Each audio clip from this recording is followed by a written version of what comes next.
Hey, no, it's not my birthday, but I am using happy birthday as an example for an important exercise. I just finished a book called Jazz Ear Savvy, and Jazz Ear Savvy expands on some of the ear training, or what I like to call ear strengthening exercises of trombone improvisation savvy.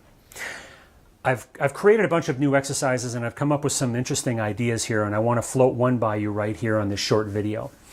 And you should get your horn out because I want this to be interactive. You're going to get much more out of it if you play with some of the things I'm going to recommend. In fact, you'll get very little value if you don't. So pause the video, go get your horn.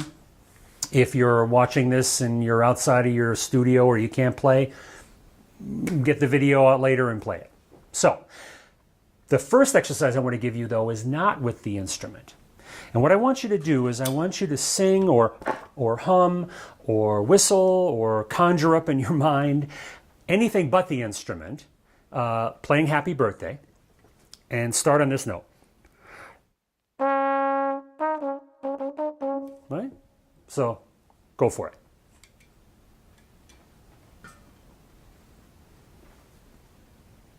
Okay. Not hard, right? You were born to play, to sing Happy Birthday. And I choose this tune because I think of any tune on the planet, this one is solidified in everybody's mind. And the point of the ear training exercise is to connect the music inside our mind with our instrument, because I think that is the central challenge of improvisation. How close is your musical mind and the ideas you have in there to coming out of your instrument, right? I mean, when you're first starting out and learning to improvise, they're very far apart, right? You've got some ideas in your head. They may not be fully baked, but there are certainly ideas that just are not coming out of the instrument to the masters, who is one and the same. Whatever is on their mind, you know, Sonny Rollins, what comes out of his instrument is what's on his mind, right? So I think that is the goal. And let me give you a few exercises here in this video to help you bridge that gap a little bit. So take your horn out, and now let's play Happy Birthday. And we'll play it in the same key. And this starting note. Find that note, right? 1, 2, 3, 1, 2.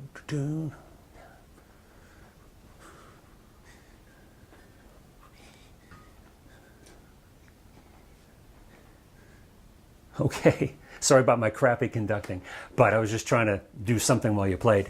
What was the difference? What was the difference between when you just played that and when you sang, hum, thought it, right? More difficult, probably, right? And that points us to a central issue about being better at improvising, bridging that gap between the mind and the horn. So I think that may have given you a little bit of an indication about where you're at. And this is not pass-fail. This is not an indictment of your musicality. A friend of mine in a major symphony told me not too long ago that many, he might have said most, but many of his fellow players could not do that. They could not play any tune without music in random keys. All right. So if you're struggling with that, you're in good company. All right. But I want to help you get better at it. So now first of all, that was a tough key, by the way. That was in G flat. All right. Your singing in G flat was no big deal, right? When you sing, you don't think, oh my God, there's too many flats. I can't. But when we put the instrument to our face, now, you know, especially if you play trombone, I'm prejudiced, it's a hard key, it's not very intuitive, right? All of the mechanics bear. So let's see if we can shed some of the mechanics and have more of a flow here. Let's try Happy Birthday and get your horn and play it with this starting note. Okay. 1, 2, 3, 1, 2.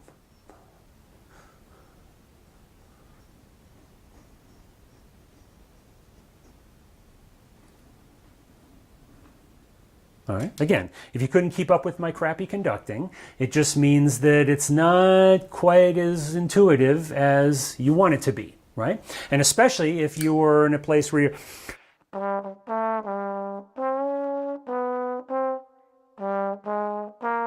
right? If you're hunting for notes, That's actually a good thing because it's pointing you in the direction of something you can work on.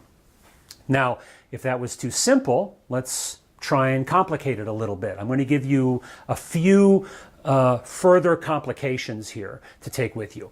The next one is, let's just play it in another key. And if you look at the circle of fifths, there it is. We just played Happy Birthday in the key of C. You're at 12 o'clock, right? Let's call that the easiest key.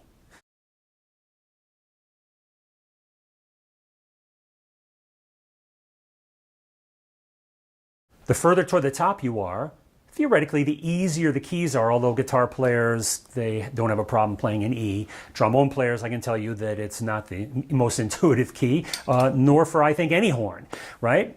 But a good way to practice this exercise is maybe work your way around the circle of fifths. Now, if you're a superstar and you can play in G flat, no problem, I'm going to give you a couple of other exercises that will give you a challenge. But for now, let's play Happy Birthday, okay? And we'll start with this. So got 1, 2, 3, 1, 2.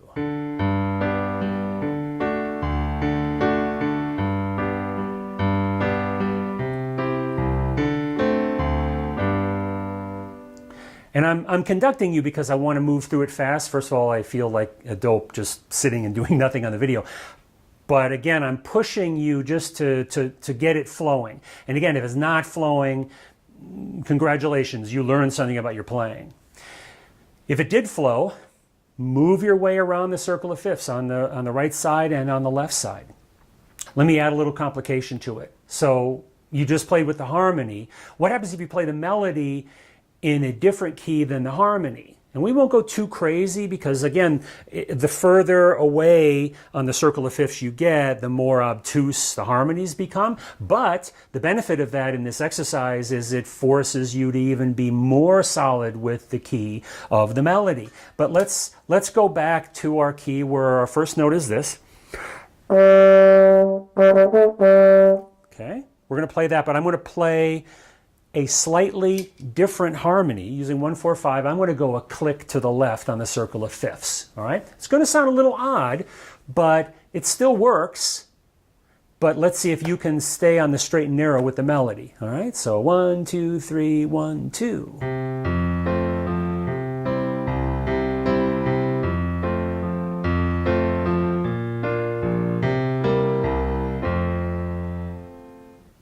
How'd you do? Okay, let's try another one. Let's this time try with some reharmonizing.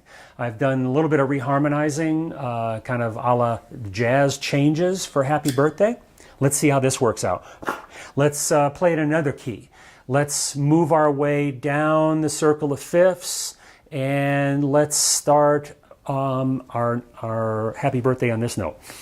Got that note? Right? So jazz reharmony. 1, 2, 3, 1, 2.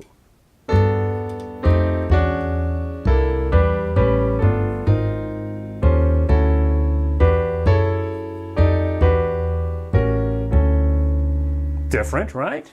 How'd you do? Did it throw you off? If not, great. If not, when you go to practice the next time, play, and it doesn't matter if it's Happy Birthday, you can play Jingle Bells, you can play whatever melody is firmly in your mind. Yeah, I don't suggest this on things like, you know, Along Came Betty, unless you really know the tune. Because if you struggle with the tune itself in the original key, you got no shot in this. And the idea here is being able to just express what's in your head, and you've got to have the tune in your head to begin with. Now, obviously, the objective is, you know, to be able to do this with all the things you are, and to be able to silently hear the changes as they go. You're anticipating. You hear where the tune goes. You know the melody in your sleep. That's a great opportunity. Play all the things you are in different keys, right? Start on D flat. Start on G flat. Start on other keys. Work your way around the circle of fifths. Try this. Leave me a comment. I'd love to hear your thoughts. Is this too easy? Is this too hard? Is this too stupid? Does it help you? How does it help you? What could help you more? Give me some comments and sign up for my YouTube channel because I'm going to do a lot more of these types of videos. And I hope it helps you. Good luck with your improvisation. Thanks.